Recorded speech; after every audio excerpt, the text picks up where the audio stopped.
O melhor jogador do Fluminense hoje foi o goleiro. Pensa nisso por um segundo. O Fábio, com 43 anos, foi o nome do jogo, e não porque ele fez milagres por prazer, mas porque o time na frente dele simplesmente não funcionou. 2-0 para o Internacional, em casa, e em 4 jogos somente uma vitória. Mas o pior não é esse resultado. O pior é o que vem na quarta-feira, e eu vou te explicar por que essa semana pode ser a mais importante do ano para o tricolor. Neste domingo, dia 3 de maio, o Fluminense foi derrotado pelo Internacional por 2-0 no Beira-Rio pela 14ª rodada do Campeonato Brasileiro. Os gols foram de Bernabei, aos 38 minutos do primeiro tempo, e Alejandro, logo no início do segundo tempo. Segundo o Globo Esporte, o tricolor chegou a criar oportunidades no segundo tempo. John Kennedy, Kevin Serna e Savarino pararam no goleiro Antony em chances claras, mas a eficiência que faltou no ataque sobrou no Internacional. O placar ficou em 2-0 e o Fluminense segue com 26 pontos na terceira posição do Brasileirão. Na tabela, o resultado não parece catastrófico, mas dentro de campo, o sinal de alerta está ligado no máximo. Para entender o tamanho do problema, precisa olhar o filme completo das últimas semanas. Nos 3 jogos anteriores a essa derrota, o Fluminense empatou em 0-0 com o Operário pela Copa do Brasil, um time da Série B. Venceu o Chapecoense por 2-1 no sufoco, com John Kennedy decidindo nos minutos finais, e levou 2-0 do Bolívar na Libertadores, time boliviano que joga em altitude, agora mais 2-0 para o Internacional. São 4 jogos e somente uma vitória, com um aproveitamento pífio e um padrão preocupante. O Fluminense não consegue impor seu jogo por 90 minutos. O que chama a atenção é que mesmo com a necessidade de resultado, o time começa os jogos abaixo do ritmo.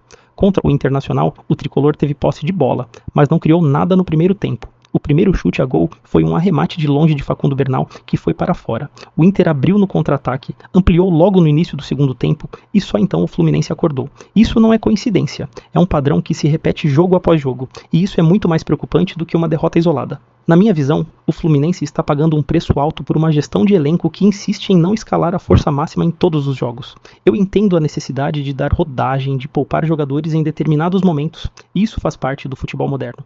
Mas quando essa rotatividade vira desculpa para uma oscilação absurda e sequências negativas como essa, alguma coisa está errada. Você não almeja ser campeão da Libertadores poupando titulares contra time da Série B e perdendo para o Bolívar na altitude.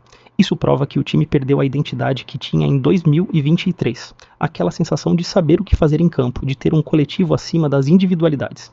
E olha o mais sintomático dessa derrota. O John Kennedy, que havia salvado o Flu contra a Chapecoense, hoje não se salvou. Tentou, deu susto, mas parou no goleiro. O ataque está inofensivo de verdade, e quando o teu melhor jogador em campo é o Fábio, que por incrível que pareça foi quem segurou o placar de se tornar uma goleada, é porque algo estrutural está quebrado nesse time. O técnico Zubeldia precisa de respostas urgentes, não de experimentos. E é nesse estado que o Fluminense vai a Mendoza, na Argentina, enfrentar o Independiente Rivadavia na quarta-feira, pela 4ª rodada da fase de grupos da Libertadores. Antes de falar do adversário, vou te dar o número que resume tudo. O Fluminense tem 1 ponto em 3 jogos na Libertadores. 1 ponto. Derrota para o Bolívar e mais 2 resultados que não trouxeram vitória. O Independiente Rivadavia, por outro lado, é o líder do grupo com 9 pontos, 3 vitórias em 3 jogos, 100% de aproveitamento. Isso significa que o Fluminense entra em campo precisando vencer um time invicto, fora de casa, numa partida que não pode perder sob hipótese alguma. Uma derrota praticamente encerra qualquer sonho de classificação ainda na fase de grupos.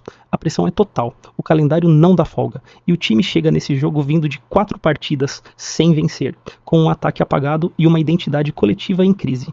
Não tem cenário mais difícil do que esse para testar o que esse elenco é feito. Agora eu quero saber o que você pensa. Tem quem acredite que o Fluminense ainda vai se encontrar nessa temporada, que a qualidade do elenco fala mais alto na hora certa e que o time tem sim capacidade de virar a chave e se classificar na Libertadores. Mas tem quem ache que esse time não tem estrutura, não tem consistência e que a eliminação na fase de grupos já é o destino mais provável. Qual é o seu lado? Comenta aqui embaixo. Eu quero muito ler a sua opinião.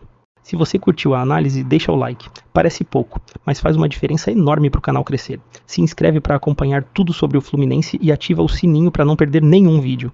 A gente se vê na quarta, com tudo sobre Fluminense e Independiente Rivadavia. Vai ser tenso.